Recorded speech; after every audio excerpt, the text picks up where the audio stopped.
What's up guys, how are you doing there? It's Angry Roleplayer in the morning, and today I would like to show you the Whirlwind Barbarian build.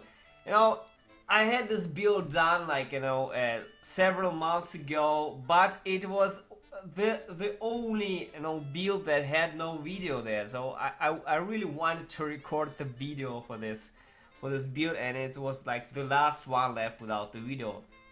So it's a very old build, and it dates back to the times of Diablo 2 when Whirlwind was really one of the best skills in Diablo 2, and in transition to Diablo 3, and a lot of people enjoyed spinning, killing shit. And it is really my favorite build. I kind of hate Riot Core, and I'm not really bad at the Might of the Earth, even though I really like Might of the Earth set and the Earthquake.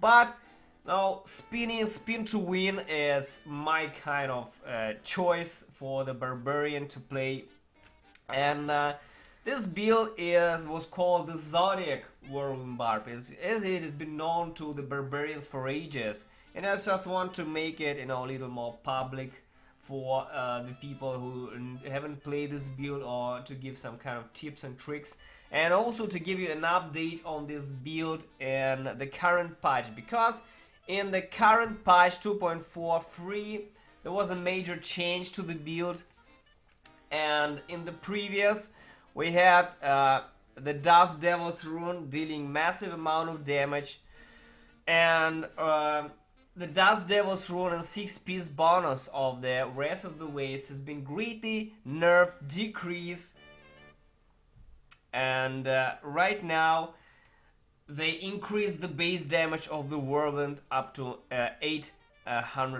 They basically doubled the basic damage of the Whirlwind. So what happened? What are the main changes? The main changes is that the area damage aspects of the build became much weaker overall. The Dust Devils were like the main damage dealer in this build, not the basic Whirlwind damage.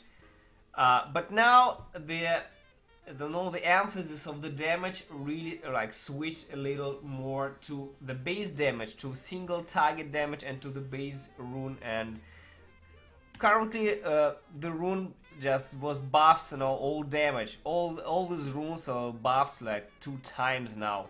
So that just basic damage of the Whirlwind has been doubled, but the Dust Devil's Rune has been greatly decreased. So it just better on single target damage now, but much worse with multiple targets, because the Dust Devils hit much less now. Overall, I think that the change is in the right direction, because if you played a Whirlwind long enough, you know that a couple of years ago we spent 7 minutes to kill the Rift Guardian, and across the Rift we spent 5 to 6 to 7 minutes across the Rift, and we needed at least 7 minutes to kill the fucking Rift Guardian. This was before the Bane of the Stricken, and basically the area damage aspect of the Whirlwind was always king, and it was one of the best sets in the game for multiple targets, damage on the multiple targets, but always terribly sucked and single targeted. And this change here with the 6-piece bonus, when they increase the base damage of Whirlwind, is kind of it's kind of a move in the right direction, I think. And right now the damage is still not enough to be competitive, I think, to the Riot Core. The Riot Core still beats Whirlwind, but I think it became a little maybe better somewhere, a little worse somewhere, but right now it's around the same level as as the Earthquake. I think it's about that amount of damage. And on PTR 96 has been cleared for the Barbarian, for the very high Paragon player. You see that's under 10 minutes, but 96 is 96. That is fucking crazy, really. And there's also a lot of clears under over 90, and the Paragons are pretty low as well, as you can see. Here, see, 1,600 paragon, 1,600 paragon, 1,200 paragon. That's fucking ridiculous. So it's absolutely possible to push this build into the 90s and 90s plus, and most people at the end of the season will get it to the 90 if they really want. But you know, it's quite depressing the amount of fishing required for this build now, because you know, the density has really changed. There's no Golgors and the unburied Spire Reefs and the no grotesque Spider Caverns Rifts anymore. It's very painful to push this build into the 90s plus. And for me personally, I know I'm not the best Barbarian player in the world, and it was quite a pain to push it into the 85 plus. So it is possible to push it to the 90s, but you guys need to be really like fishing like fucking crazy for this perfect for this perfect reef. Now guys, finally back to the build. This build is 6-piece Wrath of the Waste set, and the stats you need for your build are like this. The helm should be strength with critical hit chance, and in perfect situation for max DPS you can also roll Whirlwind damage here. The top of the top guys will have the Whirlwind damage here, but going a bit ahead in the build, I will say that it has terrible toughness for this build, and when you don't have your skills up, like in Pain, the Battle Rage, and the Wrath of the Berserker, and the Threatening Shout, and the War Cry, your toughness is very terrible, and you can be one-shotted many times, several times in a row, especially when there's ranged mobs all over the screen. You can be one-shotted many times, and so I prefer leaving Vitality here. Whirlwind is great, absolutely, to have here and here, but on the helm I would maybe leave the Vitality, because you terribly need more toughness. It's very low base toughness here. So the helm should be like this. For shoulders, you need strength with area damage, and CDR is important here. My shoulders are not that good, guys. You need area damage and CDR. Overall, going a bit ahead, again I will say that the build needs two main stats: area damage first and CDR second. Area damage is first priority, I would say. 100 and plus area damage is a must have. 130 plus is what you should be aiming for, and CDR around 45 to 50% CDR is a must have. 45 is nice, but more is better, of course.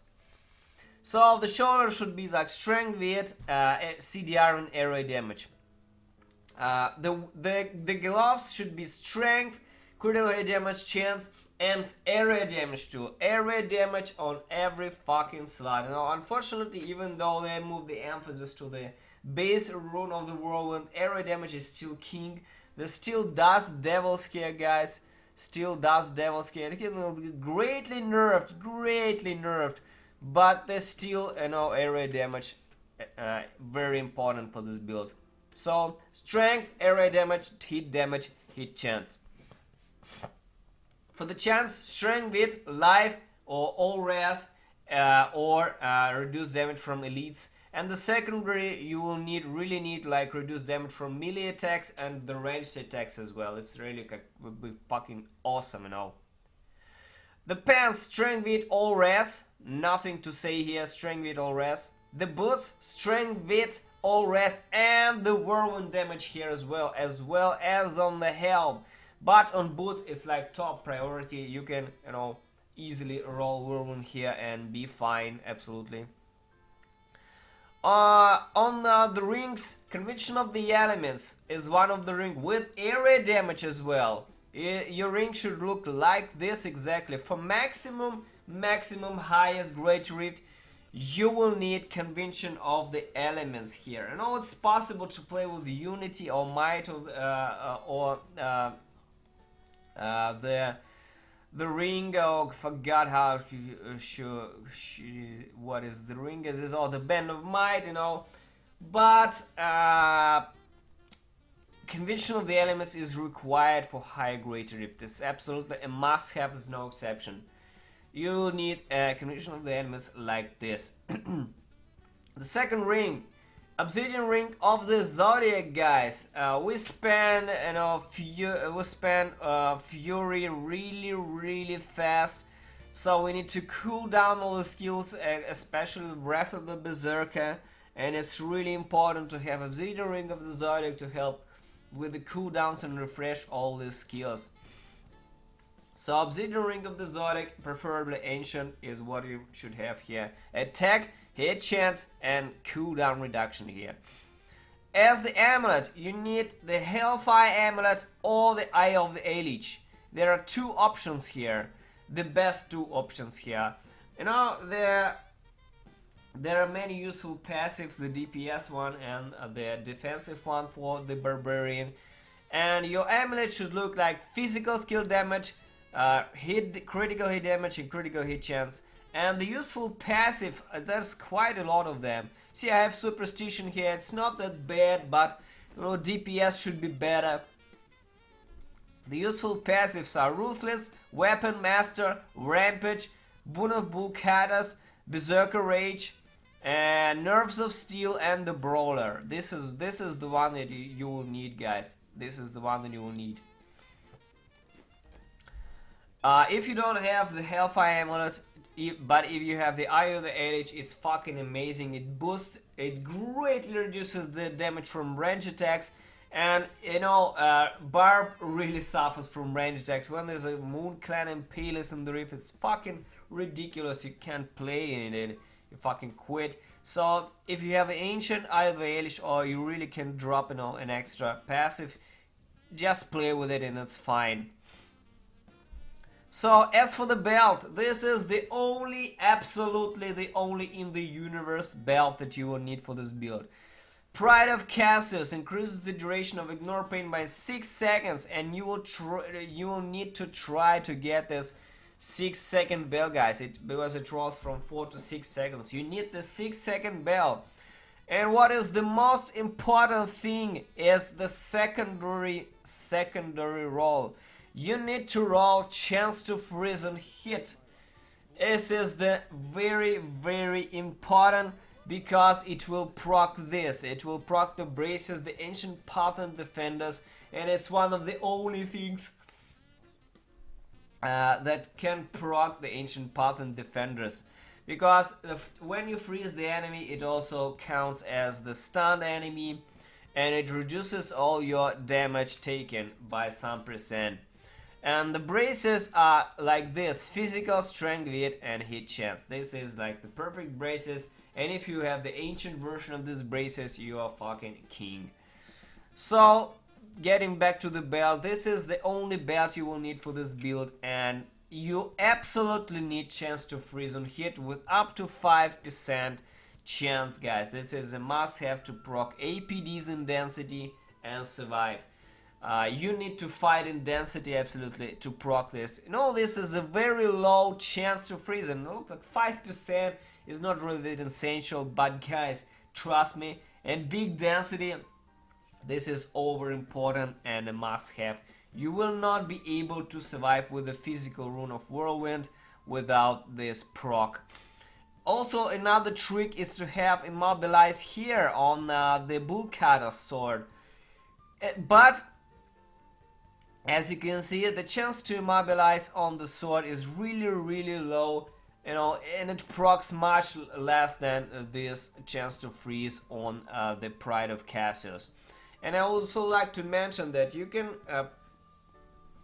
roll chance to immobilize and to proc and chance to immobilize and freeze on the gloves and the pants as well. And it's also important, so you can also roll immobilize here and here. So if you have like GG gauntlets, GG pants with a chance to immobilize and freeze, also use this. You need as much immobilize and chance to freeze on all gear as much as possible to proc APDs and survive better, guys. The weapons, of course, the Bull Cutter's swords, the Bull Cutter's Warrior Blood, and the Bull Cutter's Solemn Vow. And the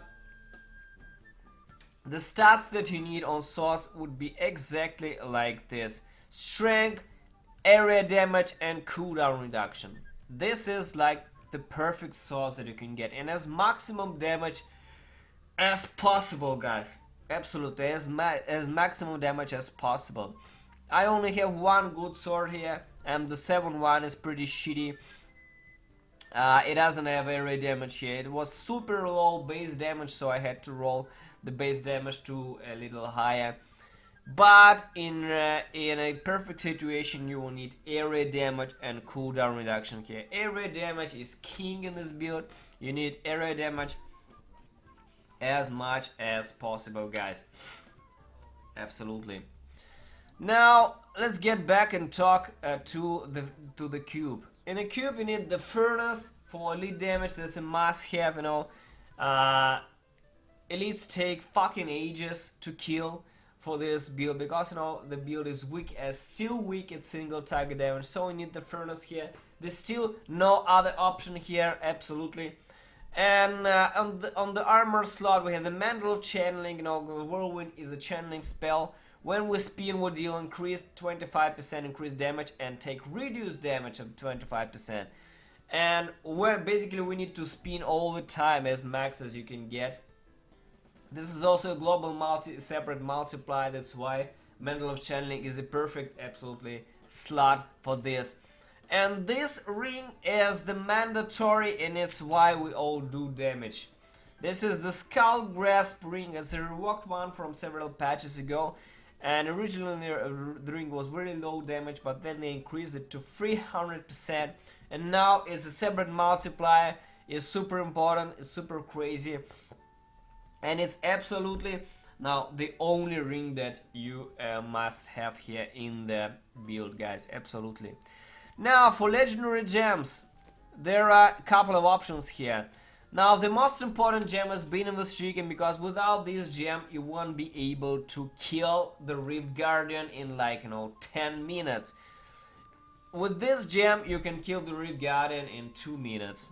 So this is life-changing gem for all barbarians, you know. The second gem is Tiger. Whirlwind is a channeling spell, and when we spin we get a huge amount of additive damage to our shit damage, and also increase our toughness as well.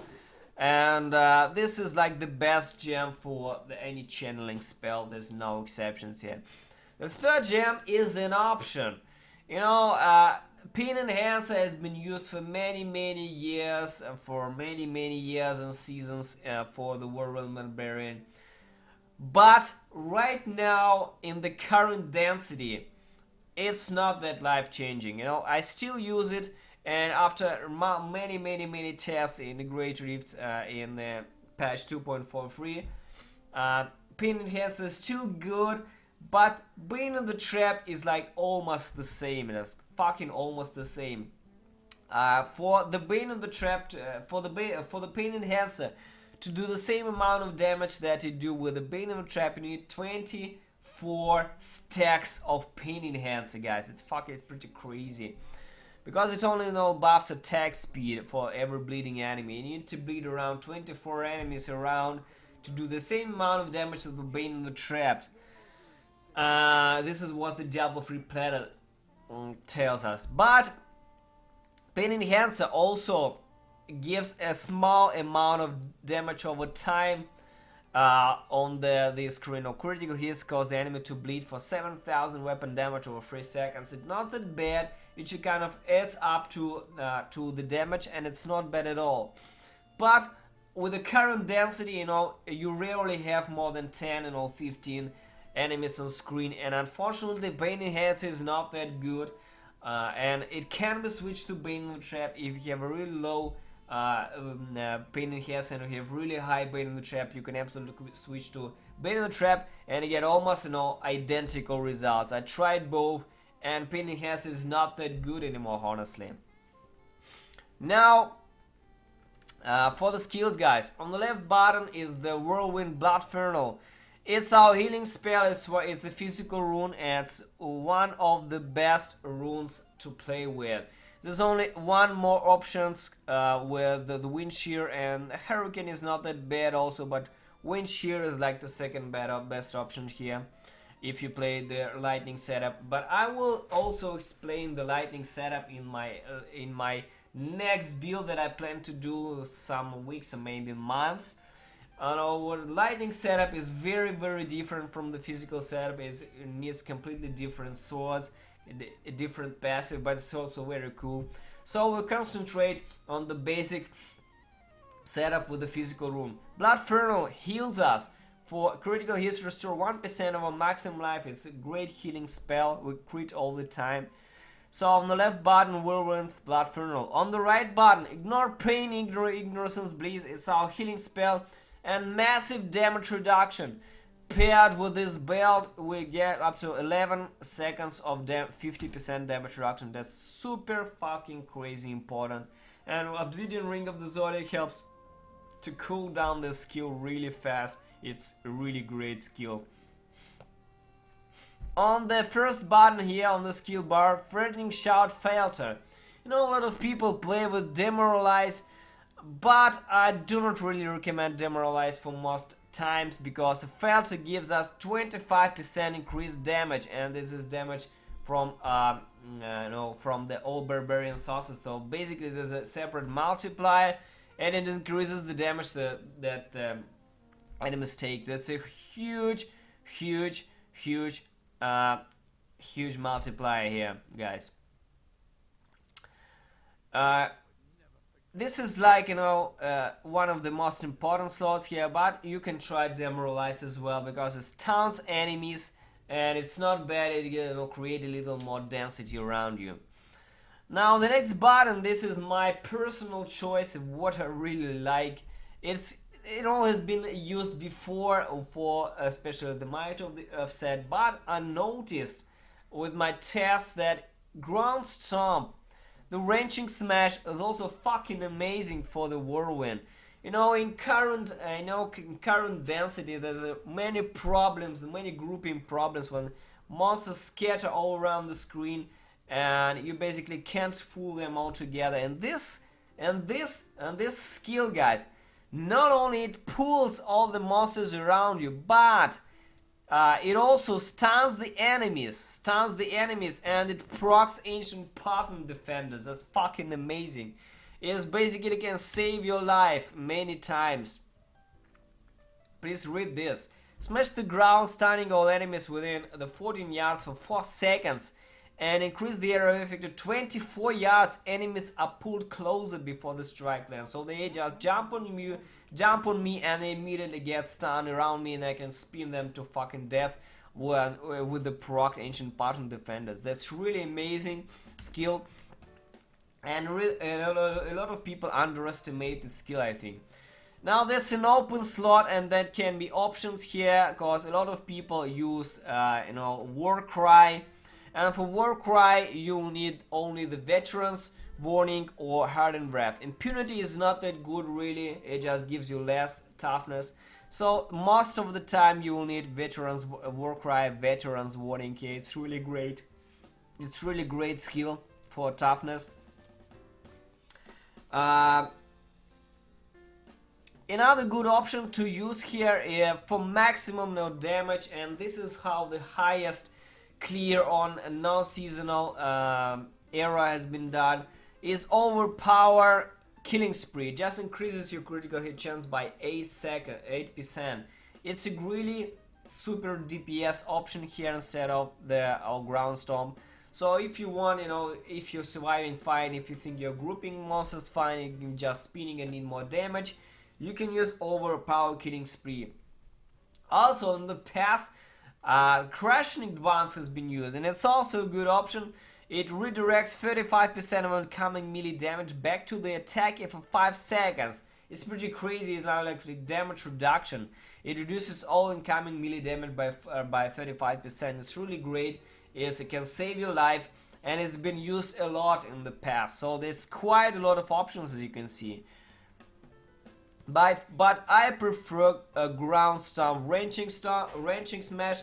And when you will see the clear at the end of the video, you will also notice that I actually pull enemies to the Oculus Rift, and I actually Oculus Ring. I actually pull elites to the Oculus Ring proc with this ranging smash. That's why I use it. I kind of made it usable for pulling elites to the Oculus Ring. That's quite fucking amazing. You stand in the Oculus Ring, you press a ground stomp, and enemies are pulled exactly onto the fucking Oculus Ring, and you can spin there and just, you know, wreck them into fucking pieces. That's amazing. Now on the rage action skill bar, we have Wrath of the Berserker Insanity. This is our, you know, one of the most important buffs that each barbarian may have. That's super important. Great damage increase, a huge damage increase, critical chance, attack speed, dodge chance, movement speed, everything, guys, everything. Must have. Now here the Battle Rage Bloodshed. It's also like a DPS option, absolutely must have. So there can be options here like the Sword of Plowshares, where critical hits heal you for up to 24k life. But for maximum DPS you will need Bloodshed. It's a great, you know, additive DPS option here as well. Now for the passive skills, Boon of Bull Cutters to reduce the Wrath of the Berserker, it's must have. Without this, you won't have the the permanent Wrath of the Berserker, is fucking impossible. So this is a must have for the only this skill. Rampage is a priceless DPS boost for any barbarian, must have. Weapon Master. Now Weapon Master is mostly for Infinite Fury, guys. We spend Fury really fast with the Blood Funnel, and with this skill, we basically never run out of ref. Fuck, why I always say ref? I play Crusader too much. We never run out of Fury at all. It's very important as well. Now the fourth, either Ruthless or Berserker Rage. Or Brawler, like many options here. I prefer Berserker Rage all the time. It's like the best out of all, but Ruthless is number one. So the first priority is Ruthless, then Berserker Rage, then the Brawler, then something else like the like the Nerves of Steel, or you know, Tough as Nails for the more toughness. So this is it, guys. Now one guy asked me I never get the permanent Wrath of the Berserker. What I'm doing wrong? I have like 45% CDR, 40 plus CDR, and I never get Wrath of the Berserker. Now that's quite a trick, guys, because if you read the Obsidian Ring of the Zodiac, it says reduce the remaining cooldown. And I would like to emphasize on the remaining cooldown of one of your skills by 1 second when you hit with the resource spending attack. Our resource spending attack is Whirlwind. So what happens when we press our skills and they're all on cooldown and we start spinning? Obsidian Ring randomly reduces the cooldown of one of our skill by 1 second, and it tries to reduce every skill which is on cooldown. So what I want to say that just we don't want to spam all skills, otherwise Obsidian Ring of the Zodiac will try to reduce cooldown on all skills that are on cooldown, and we mainly need to help reduce the cooldown on the Wrath of the Berserker. So try not to spam Felter, Threatening Shout, and the Ground Storm a lot. The only two spammy spells I think are Ignore Pain and the Wrath of the Berserker, maybe Felter as well, but don't spam Battle Rage at all, guys. It lasts fucking 2 minutes. Don't spam Battle Rage, absolutely. Don't spam Battle Rage, don't try to spam Threatening Shout and Ground Storm. So Uh, of course, the more CDR you have is better, but just we need to cool down this and then we are fine. That's how it works, guys. As for the normal gems, there's all diamonds. You know, we need CDR in helm. We need to have a lot of CDR, and I'm missing CDR here as well. Otherwise, I would have around 45% CDR here. I'm really low on CDR. But we need all res here. We need all res, and all res is all we need for the strength-based characters. They are a huge pool of armor, but they really suck on all resistance. And one touch of arcane and you're fucking dead. So we need all res absolutely. Um, and a couple of skill options here as well. Instead of ignore pain, you can use instead of ignorance bliss, you can also use iron hide, but I don't personally recommend this. You know, recovery is more important, so ignorance bliss is like more important here, guys. Now, one of the interesting options here is to use an ancient spear rage clip, guys. You know, rage flip. The highest clears here on the PTR leaderboards, they used ancient spear rage flip, and they only use this to drag these elites, annoying elites. They, you know, kind of refuse to follow you. They just dragging them to density and try to kill again. I'm not really good at ancient spear personally, I know. But on the top end you will most likely need this instead of the ground stomp. But I know I got used to using the ground stomp a lot. But no, the top guys somehow managed to use the ancient spear rage flip to drag elites. I tried it as well and I was not really successful because, you know, it's hard to aim the elite and the spear is kind of slow as well. And it's very hard to spin at the same time and you know, aim at this elite behind you and try to drag them into death. It's really high. I believe only the best of the best can use this. So this is it. I would also like to mention one thing, guys. To push this build into the 90 plus, there must be tremendous amount of fishing. You know, the rifts are all terrible now. There's no grotesque Golgo rifts now anymore, like I said before. All rifts are fucking terrible. And if you have even one, you know, layer that is good, the second one can be fucking terrible, and the third one can be even more terrible, and you just quit. And all I wanted to say that is 90 plus is absolutely possible. And the leaderboards basically prove this. As you can see, there's guys with 1600 Paragon and they cleared 91 and the 91. So 90 plus is possible at the end of the season. There's not a problem with this. But of course you need great gear and you need all augments for this. Without augments you won't do 90 plus.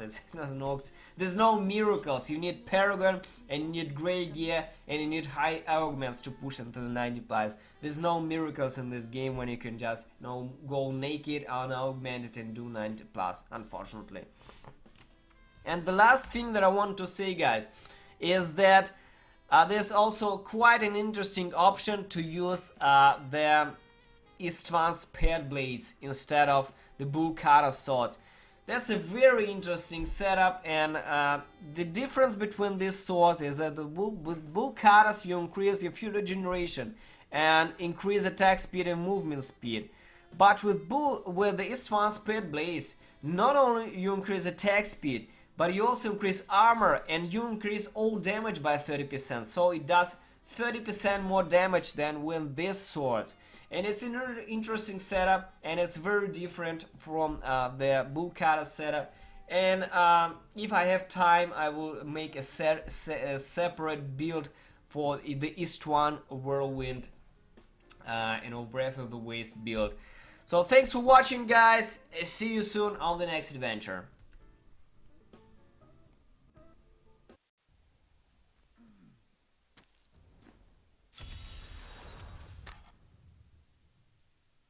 Unleash your power.